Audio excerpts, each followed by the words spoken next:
तो क्या हालचाल सत श्री अकाल, मैं हूं नियॉन मैन एंड गाइस आज में मेरे पास काफी सारे इंटरेस्टिंग स्टोरीज है, तो वीडियो को एंड तक जरूर देखना। बट यार गाइस, शायद से आप लोगों को पता होगा कि लास्ट कपल ऑफ डेज से मैं गया हुआ था गोवा रचित रू के स्ट्रीम में, एंड भाई what a crazy experience it was. If you don't know तो उन्होंने एक बर्थडे स्ट्रीम ऑर्गेनाइज कराया था जहां पर वो 30 से 40 क्रिएटर्स को बुलाए थे, and it was absolutely insane from location to the production everything. भाई मुझे तो पर्सनली बहुत मजा आया यार, हम लोग डांस किए, फन चैलेंजेस में पार्टिसिपेट किए, एंड स्पेशली भाई क्रिएटर्स के साथ हैंग आउट करने में तो और भी ज्यादा मजा आया। बाकी हैट्स ऑफ टू रचित यार फॉर पुलिंग दिस ऑफ, क्योंकि बहुत ज्यादा मेहनत किया इसमें उन्होंने। बट एनीवेज गाइस, चलिए अब वीडियो को स्टार्ट करते हैं विद द फर्स्ट स्टोरी जो कि रिलेटेड है टू मिस्टर बीस्ट। तो क्या मिस्टर बीस्ट ने एक यूट्यूबर को लीगल नोटिस भेज दिया? वेल गाइस, कुछ दिनों पहले मैंने अपने इस वीडियो में आप लोगों को दिखाया था कि कैसे मिस्टर बीस्ट के एक एक्स एम्प्लॉय डॉग पैक 404 उनके ऊपर एक वीडियो अपलोड किए थे जो कि बहुत ज्यादा वायरल चल गया। इसमें वो एलिगेशंस लगाए कि मिस्टर बीस्ट के वीडियोस फेक होते हैं, गिव अवेज फेक होते हैं, एंड और भी बहुत सारी चीजें। वेल आफ्टर दैट वो अपने चैनल में पोस्ट करके दिखाए कि उनको मिस्टर बीस्ट टीम की तरफ से एक लीगल नोटिस आया। उनको मिला एक सीज एंड डेसिस्ट लेटर जहां पर बोला गया कि आप कॉन्फिडेंशियल इंफॉर्मेशन को पब्लिक किए हो, आपको हटाना होगा। नॉट ओनली दिस, एक दिन बाद उन्होंने हटाया नहीं वीडियो तो उनको फिर से एक और नोटिस आया फाइनल वार्निंग करके। तो भाई इस चीज को लेकर काफी ज्यादा सवाल उठ रहे हैं अभी। बाकी टॉकिंग अबाउट मिस्टर बीस्ट, तो क्या उनके लेटेस्ट वीडियो में मिलियन से भी ज्यादा डिसलाइक्स आए due to controversies? Yes, Chris Tyson वाला कंट्रोवर्सी से ये सब कुछ स्टार्ट हुआ, फिर उनके एक्स एम्प्लॉय ने एलिगेशन लगाया, फिर उनका जो मिस्टर बीस्ट गेम शो आने वाला है उसके रिगार्डिंग भी एलिगेशंस लग रहे थे कि पार्टिसिपेंट सेफ नहीं फील कर रहे हैं उधर। तो क्या इन चीजों की वजह से उनके वीडियोस में भी इंपैक्ट पड़ रहा है? क्योंकि कल वो अपने चैनल में एक नया वीडियो अपलोड किए थे एंड अपेरेंटली एक स्क्रीनशॉट वायरल जा रहा है दिखाते हुए कि कैसे उनके वीडियो में 2.4 मिलियन लाइक्स तो आए हैं बट 1.4 मिलियन डिसलाइक्स भी आए हैं उनको। But is this the reality? Well उनके एक पार्टनर इस चीज पर अपना रिएक्शन दिए। चकी जो कि मिस्टर बीस्ट टीम में है वो इससे रिलेटेड रिप्लाई करते हुए दिखाए यूट्यूब स्टूडियो का स्क्रीन रिकॉर्डिंग, जहां पर क्लियरली हम लोग को दिख रहा है कि भाई मिलियन डिसलाइक तो छोड़ो, यहाँ पर 1 लाख डिसलाइक्स भी नहीं आया, काफी कम है। एंड वो बार बार स्क्रीन को रिफ्रेश कर रहे हैं टू प्रूव कि भाई ये रियल स्क्रीन रिकॉर्डिंग है, एडिटेड नहीं है। बाकी चलिए अब आगे बढ़ते हम लोग बात करने वाले स्पीड के बारे में। तो स्पीड ने एक इंडियन क्रिएटर से रिक्वेस्ट किया, जहां गाइस बेसिकली इंस्टाग्राम में एक रील वायरल गया था जहां पर ये पर्सन एडिट्स वगैरह डालते हैं, फोटो एडिट्स। अब स्पीड ने भाई ये क्रिएटर के कमेंट सेक्शन में पूरा भर दिया, मी प्लीज मी, आप देख सकते हो। बट यार टॉकिंग अबाउट स्पीड, तो क्या वो इंडिया जल्दी आने वाले हैं? Yes guys, few months ago वो इंडिया में आए थे एंड यहाँ पर तो वो धमाल मचा दिए थे, बहुत फन कोलैबोरेशंस उनका हुआ था। वेल अब लेटेस्ट स्ट्रीम में जब किसी ने उनसे पूछा कि क्या वो इंडिया आएंगे फिर से, तो उन्होंने ये जवाब दिया,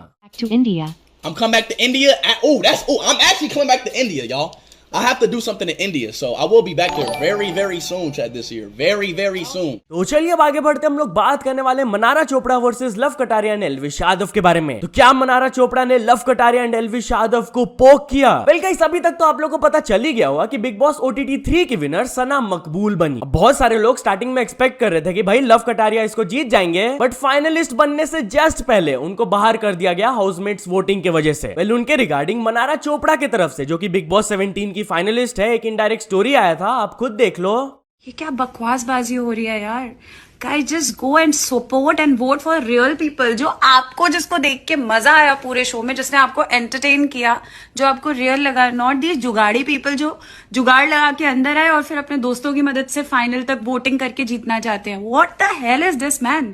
एंड इस चीज पर इनडायरेक्टली लव कटारिया भी रिएक्ट किए। बेसिकली रिपोर्टर उनसे एक सवाल पूछी थी कि आपको ऐसा बोला जाता है कि आप किसी और के नाम पे आए हैं, तो इस पर आपका क्या कहना है? तो कटारिया जवाब दिए कि यार पहली बात तो वो किसी और का नहीं, वो एल्विश का नाम है, मेरा भाई है, और मेरे को कभी भी ऐसा कुछ गिल्ट नहीं लगता कि वो मेरा दोस्त है तो मुझे उसके वजह से ऐसा बोला जाता है। अगर मेरे को लगता तो मैं शायद आता ही नहीं, क्योंकि मेरे को तो पता ही था कि ये होगा। इसको दोस्ती कहते हैं और मुझे इस दोस्ती से प्राउड है। बट यार चलिए अब आगे बढ़ते हम लोग बात करने वाले मुनावर फारूकी वर्सेस नेजी के बारे में। तो नेजी मुनावर फारूकी के कंट्रोवर्शियल रोस्ट के ऊपर अपना रिप्लाई दिए, जहां guys basically Munawar Faruqui finale week में घर के अंदर गए थे, एक रोस्टिंग सेशन भी हुआ था जहां पर वो नेजी के खिलाफ एक कंट्रोवर्शियल रोस्ट पास कर दिए थे। उन्होंने बोला था इस बार राशन कम आया ना, मेरे ख्याल से राशन और खाना बिग बॉस ने इस बार इसलिए कम रखा है ताकि नेजी को अपनी घर वाली फीलिंग आए। तो ये बोलने की वजह से उनको नेजी के फैंस की तरफ से काफी हेट मिला था कि आप किसी के फाइनेंशियल कंडीशन के ऊपर ऐसे कैसे कमेंट्स पास कर सकते हो। बट नॉट ओनली दिस, जब नेजी से इसके रिगार्डिंग सवाल पूछा गया तब वो जवाब दिए,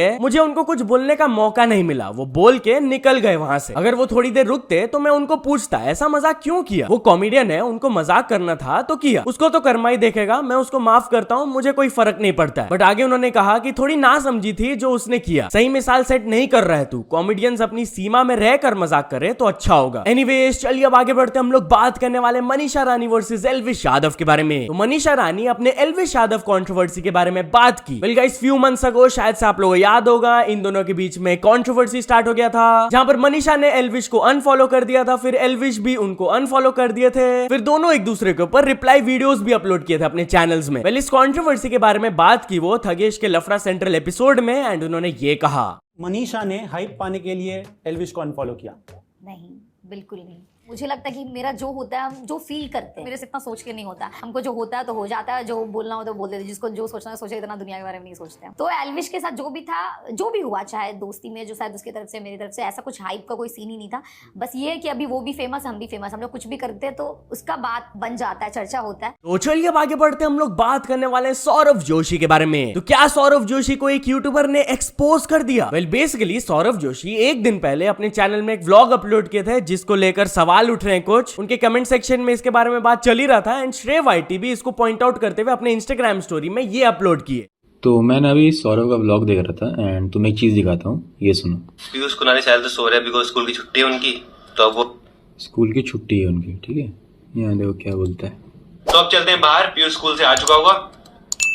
पीयूष की छुट्टी होगी, पीयूष स्कूल से आ चुका होगा। तो चलिए अब आगे बढ़ते, हम लोग बात करने वाले रैंडम सेना के बारे में। तो रैंडम सेना के अकाउंट को डिलीट कर दिया गया। यस गाइस, वो अपने यूट्यूब में पोस्ट करके बताया कि उनके जो इंस्टाग्राम पेजेस थे जिसमें कि 2.4 मिलियन एंड 770 के फॉलोअर्स थे, उसको हटा दिया गया बाय इंस्टाग्राम। तो वही वो अपने ऑडियंस को बोले कि इस पोस्ट को लाइक करो ताकि हम लोग यूट्यूब में कंटिन्यू कर पाए। एनीवेज, तो चलिए अब आगे बढ़ते, हम लोग बात करने वाले द बिगेस्ट ओलंपिक्स कंट्रोवर्सी के बारे में। तो गाइस, लास्ट वीडियो में मैंने आप लोग को एक अल्जीरियन बॉक्सर के कंट्रोवर्सी के बारे में बताया था कि कैसे एक इटालियन एंड अल्जीरियन बॉक्सर के बीच में मैच हुआ था, एंड इटालियन बॉक्सर जो थी वो 46 सेकंड्स के अंदर मैच को अबैंडन कर दी थी, एंड लेटर अल्जीरियन बॉक्सर को बायोलॉजिकली मेल बताया गया। वेल इस स्टोरी को लेकर कुछ बड़े बड़े अपडेट्स आए हैं। First of all IOC, that is international Olympic committee के प्रेसिडेंट की तरफ से स्टेटमेंट आया कि let's be very clear here, ये जो अल्जीरियन बॉक्सर है जिनको लेकर कंट्रोवर्सी चल रहा है, she was born as a woman and वो रेज हुई थी एज अ वुमन, एंड उनके पासपोर्ट में भी दिखाया गया है कि वो वुमन है। This is the clear definition of a woman, and इसको लेकर हम लोग को कुछ डाउट ही नहीं है। एंड यस गाइस, उनका पास्ट फाइट्स का आप रिकॉर्ड देख लो, वो बहुत सारी फाइट्स लड़ी हुई है, एंड वो काफी मैचेस हारी भी है, जैसे कि 2020 ओलंपिक्स में भी वो पार्टिसिपेट की थी, and she lost in the quarter finals, तो तब किसी ने कुछ आवाज नहीं उठाया था। बट गेस व्हाट, अभी भी IBA, that is international boxing association, वो इटालियन बॉक्सर को सपोर्ट कर रहे हैं। उन्होंने एक प्राइज मनी अनाउंस किया फॉर दैट बॉक्सर कि वो $100,000 देंगे उनको एंड उनकी टीम को, कि जो भी उनके साथ हुआ अल्जीरियन बॉक्सर वाले मैच में वो गलत था। अभी भी वो अपना स्टैंड ले रहे हैं, लेकिन मोस्ट इंपॉर्टेंटली इस चीज को लेकर वो इटालियन बॉक्सर भी एक स्टेटमेंट दी। उन्होंने अपने इंटरव्यू के दौरान बोला कि ये सब कंट्रोवर्सी को लेकर मैं बहुत ज्यादा नाराज हूं, I am sorry for my opponent too. अगर आईओसी बोलते हैं कि शी कैन फाइट तो आई रेस्पेक्ट दैट डिसीजन, तो वो भी अपने तरफ से क्लियर स्टेटमेंट दे दी कि अगर आईओसी उनको क्लियर किए हैं तो भाई आई रेस्पेक्ट इट। बाकी अभी भी इंटरनेट पूरा डिवाइडेड है यार, कुछ लोगों को लग रहा है ये गलत है, कुछ लोग बोल रहे हैं सही है। बट एनीवेज, चलिए अब आगे बढ़ते, हम लोग बात करने वाले मनु भाकड़ के बारे में। तो Manu Bhaker was this close to creating an another huge record. Yes guys, already वो 2 ब्रॉन्ज मेडल तो जीत ही चुकी थी, बट जो उनका कल थर्ड इवेंट था उसमें वो 4th आई यार। She was this close to winning another bronze medal, and though वो ऑलरेडी हिस्ट्री क्रिएट कर चुकी है, बट आफ्टर दिस परफॉर्मेंस वो थोड़ी सी डिसअपॉइंटेड भी थी। उन्होंने इंटरव्यू के दौरान बोला, आई एम ग्लैड कि मैं 2 मेडल्स जीती, but right now I am not so happy because I finished 4th in this. मतलब कि उनका एम और भी ज्यादा बड़ा था यार। बट या अपने ये ओलंपिक्स परफॉर्मेंस के बाद उनको जो सपोर्ट मिल रहा है इस चीज के बारे में बात करते हुए उन्होंने एक ट्वीट भी किया कि she is extremely overwhelmed bye all the support and wishes जो भी उनको मिल रहा है। ये जो 2 ब्रॉन्ज मेडल वो जीती है उनका ड्रीम कम ट्रू हो गया, एंड ये अचीवमेंट खाली उनका नहीं है, ये उन सब का है जो कि उनको सपोर्ट किया अलोंग द वे, जैसे कि उनके family, coach, government, everyone. Anyways, तो चलिए अब आगे बढ़ते, हम लोग बात करने वाले हैं अजय देवगन के बारे में। तो अजय देवगन का जो नया मूवी आया है वो डिजास्टरस स्टार्ट लिया। यस गाइस, उनका इन तबू का नया मूवी आया है जिसका नाम है औरों में दम कहां था। रिपोर्टेडली डे 1 में वो अप्रोक्सीमेटली 2 करोड़ ही कमाए and this is Ajay Devgan's worst opener in 15 years. Last time इतना खराब ओपनिंग उनका 2009 का मूवी ऑल द बेस्ट किया था। Not only the box office performance, reviews भी इस मूवी को लेकर कुछ खास नहीं आ रहा है। People are very disappointed. But talking about flops, तो अक्षय कुमार भी रिप्लाई दिए to all the negative comments. Yes guys, उनका भी रिसेंट हिस्ट्री बॉक्स ऑफिस को लेकर काफी खराब रहा है एंड इसको लेकर वो थोड़ा रिप्लाईज भी देते रहते हैं। एंड रिसेंटली उन्होंने एक और रिप्लाई दिया, आप खुद सुन लीजिए उन्होंने क्या कहा।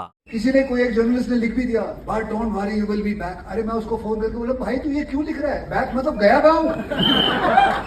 इधर ही हूँ, काम करते रहूंगा, हमेशा काम करते रहूंगा, चाहे लोग कुछ भी बोले। सुबह उठना है, कसरत करनी है, काम पे जाना है, वापस आना है। जो भी कमाता हूँ अपने दम पे कमाता हूँ, किसी से कुछ मांगा नहीं है। And I will keep on working till they have to shoot me down. तो चलिए अब आगे बढ़ते हम लोग बात करने वाले सिंगर शान के बारे में। तो क्या बॉलीवुड सिंगर शान ने प्रतीक कुहड़ एंड अनूप जैन को टारगेट करते हुए एक स्टेटमेंट पास किया? वेल रिसेंटली उनके एक पॉडकास्ट का क्लिप काफी ज्यादा वायरल जा रहा है रील में। पहले आप वो क्लिप देख लो। Nowadays people prefer these simple personal kind of, minimalistic kind of songs. Yeah, even the singing मतलब ज्यादा अगर इंटरेस्ट ज्यादा टोन सबके ऐसे ना वेरी अगर वो कुछ ज्यादा इंटरेस्ट दिखा दिया तो शायद लोगों की इंटरेस्ट कम हो जाती है। तो दिखा रहा है कि मैं तो ऐसे ही गा रहा था, तुझे पसंद आया तो आया। And then I check views, अरे बाप रे, some 2 billion views for that. But times have changed and I think what people like is the rawness, the real authenticity. And इसको देखते ही कमेंट सेक्शन में पूरा यही भर गया कि no Prateek Kuhad and Anoop Jain were harmed and thousands of likes आ रहे हैं। तो इस चीज पर रिएक्ट करते हुए इसी रील में शान की तरफ से कमेंट भी आ गया कि मैंने जस्ट ये कमेंट्स देखा, it was very refreshing to read such interesting debates and perspectives. But मेरा यहाँ पर एक ही रिक्वेस्ट है कि इन ऑल ऑनेस्टी मैंने कोई भी आर्टिस्ट को इंडिविजुअली पॉइंट आउट करके या टारगेट करके नहीं बोला था ये सब चीज। It was just a general observation of how indie songs are being produced and sung. वो बात कर रहे थे कि कैसे टाइम्स चेंज हो गए। तो मेरे को कोई भी आर्टिस्ट से पर्सनल प्रॉब्लम बिल्कुल भी नहीं है। एनीवेज, तो चलिए अब आगे बढ़ते हम लोग बात करने वाले एक आदमी के बारे में जिनके जान को 4 स्ट्रीट डॉग्स ने बचाया। यस गाइस, आगरा से वाला स्टोरी आ रहा है जहां पर एक आदमी क्लेम किए कि जमीन के झगड़ा को लेकर 4 लोग उनको मार के गाड़ दिए थे। उनको अलाइव गाड़ दिया गया था एंड वो कॉन्शियस तब हुए जब 4 स्ट्रीट डॉग्स आकर जमीन को खो दे एंड जब वो उनको काटे तब उनका कॉन्शियसनेस वापस आया एंड वो बाहर निकल पाए। सो तो चलिए अब कुछ अचीवमेंट्स के बारे में बात करते हैं। तो first of all happy life astro ने कंप्लीट कर चुके हैं 1 मिलियन सब्सक्राइबर्स। देन पाहुल वालिया ने भी कंप्लीट कर चुके हैं 1 मिलियन सब्सक्राइबर्स। देन धीरू मोंचिक ने कंप्लीट कर चुके हैं 4 मिलियन सब्सक्राइबर्स। देन शहर में देहात ने कंप्लीट कर चुके हैं 6 million subscribers and finally Dhruv Rathee ने कंप्लीट कर चुके हैं 24 million subscribers. So many congratulations to all of them. तो चल दोस्तों, आज के वीडियो के लिए बस इतना ही। अगर आपको ये वीडियो थोड़ा सा भी पसंद आया हो तो लाइक कर देना, चैनल को भी तक सब्सक्राइब नहीं किए हो तो जल्दी से जल्दी सब्सक्राइब भी कर लेना। न्यूज सबमिशन का लिंक डिस्क्रिप्शन में, वहां से जाके आप कुछ न्यूज भेजोगे तो आपको क्रेडिट्स भी मिल सकता है मेरे डिस्क्रिप्शन में। तो ऐसे सपोर्ट करते रहना। मिलते हैं नेक्स्ट वीडियो में। Till then bye bye.